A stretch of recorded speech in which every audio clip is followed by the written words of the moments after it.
Chosen one, the demons aren't fighting you anymore, not because they gave up, but because they've been assigned to push you into destiny. It might sound unbelievable, even dangerous to say, but the very forces that once tried to destroy you are now being forced to serve you. And here's the shocking truth: they always were. You see, when you're truly chosen by God, nothing in your life is random. Not the attacks, not the heartbreak, not even the betrayal. Every hit you took, it looked like chaos, but it was orchestrated with permission. Because heaven never allows a storm unless it knows the storm will ultimately shape you, sharpen you, or serve you. That's why the enemy couldn't kill you. That's why the demons couldn't stop you, because they weren't allowed to. You thought they were chasing you to destroy you, but in truth, they were pushing you into purpose. They were driving you into deeper prayer, into spiritual awakening, into clarity. And now you're stronger, wiser, and more spiritually aligned than ever before. The enemy played itself, because in trying to break you, it built you. The demons working against you have now become workers for you, not by choice, but by force. Spiritual law governs them, and when God marks someone as chosen, even darkness has to obey. That's why the attacks on your life always came in patterns, why certain seasons seemed more intense than others, because even the enemy had a schedule, a divine leash. The deeper truth is, demons are still tools in the hands of God. They have no power of their own. They move under permission. And when God says, "This one is chosen," there's only so far they can go. Like Pharaoh hardened against Moses, it looked like resistance, but it was divinely designed to lead to glory. God used the hardness of Pharaoh's heart to prove his power.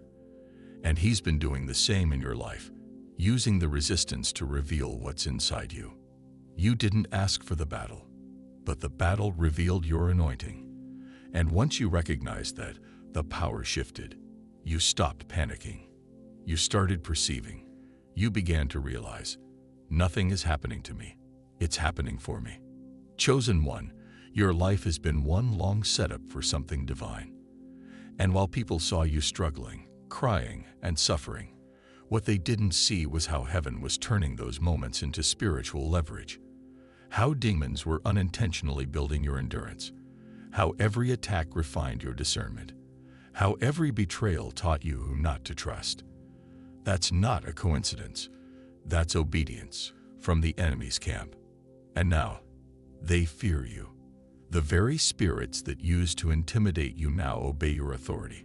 Not because you scream, not because you quote scriptures, but because of who you've become. Your light, your obedience, your alignment, that terrifies darkness. You've become the kind of person who doesn't just believe in God. You walk with Him. You carry truth in your silence. You command attention without needing a platform. And because of that, spirits are now assigned to move out of your way. You are no longer being tested the way you used to be. Why? Because the test already proved you. The trial already promoted you. You passed. Now comes the shift. People around you might not understand it.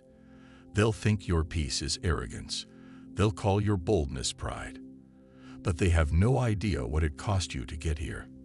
They didn't see the nights you cried, the seasons where you nearly gave up, the hours of warfare you endured alone. They weren't there when the demons came for your mind, your sleep, your sanity, and still failed. So now, those demons know better. They know you've been authorized. They've watched you rise from ashes too many times. And guess what? They've stopped trying to stop you, because now they're being forced to serve you, to clear the way, to prepare the battlefield, to make your enemies reveal themselves. They work against your enemies by exposing the hidden snakes. They reveal jealous friends. They bring sabotage into the light. Why? Because you're under divine instruction now. Your feet are ordered. Your tongue is consecrated. Your movements are strategic. And the spiritual world recognizes that. You carry a mantle. You're not just anointed to speak. You're anointed to shift atmospheres. You don't walk into rooms the same way anymore. Darkness trembles when you arrive. Spirits scatter before you speak, because they remember who sent you. This is the level where warfare changes. It's not about fear anymore. It's about function. The demons know they can't touch your soul, so now they serve your purpose.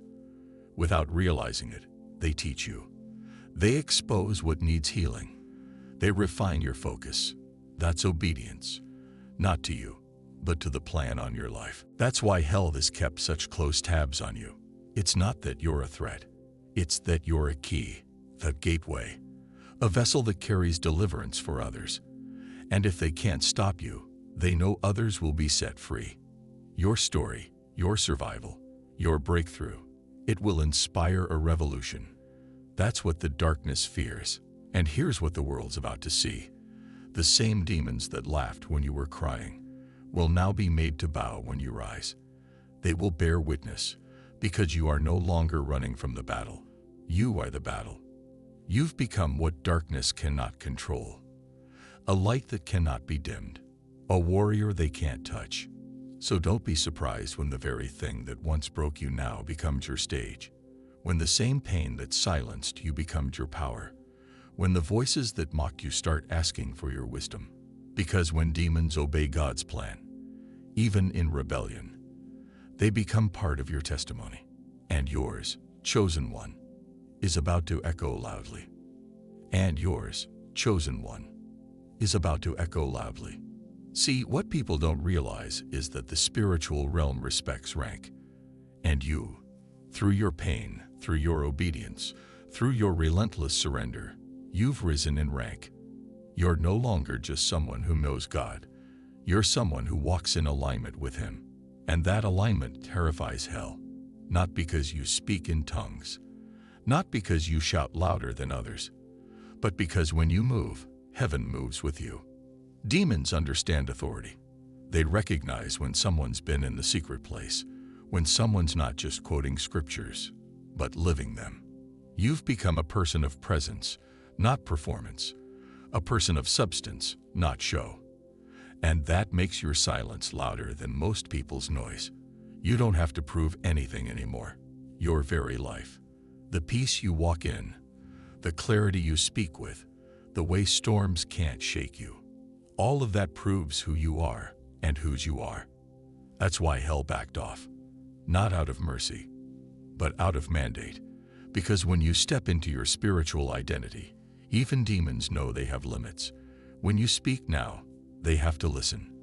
When you declare freedom over your life, they have to release what they try to hold. And when you walk into a place, they have to leave. Because the light in you now carries command. They thought they could contain you by throwing trauma at you. They thought loss would silence you. That rejection would paralyze you. But instead, every single attack purified your spirit. You became more sensitive to God's voice. You learned how to fight in silence. You discovered that your power never came from people. It came from God. And now that you've truly realized that, you've become untouchable in the spirit. So now, the same demons that used to torment you have been reassigned. They're still present, but now they serve a new purpose. They can't break you, so they're being forced to bless you. They're still trying to cause confusion, but all it's doing is pushing you deeper into focus. They're still stirring up betrayal, but all it's doing is trimming your circle so God can elevate you faster. Even when they try to delay you, all they end up doing is preparing you. This is the mystery of the chosen. Even hell ends up working in your favor. Everything they meant for evil, everything, gets rerouted by heaven. The enemy's plans collapse the moment they reach you, because your life is covered. You are surrounded. You are guarded. And anything that does touch you has already been filtered by God's hands. That's why what took others out only made you stronger. Why what broke others built you up. Because you are not ordinary. You're assigned. Chosen one, you're entering a season where even your enemies will have to acknowledge your favor, where the ones who tried to destroy your name will have to watch it be elevated, where the demons that once whispered lies to you will have to watch as God makes everything they tried to bury bloom. They can't stop it, because they were never truly in control. And the more you walk in this awareness, the more power you carry. Not flashy, not loud, divine. The kind of power that doesn't need to announce itself because it is felt. When you walk into a room now, spirits recognize you. You don't have to speak. They just know. They feel the shift. They feel the weight of what you carry. They feel that you've been in the presence of the Most High, and they fear what that means. You've become a threat, not because you're aggressive, but because you're authentic. Because your life exposes every lie they built their strongholds on. You walk in truth, and truth dismantles their systems. That's why you've been fought so hard. That's why the battles were relentless. Because they knew what was coming. They knew you'd discover who you really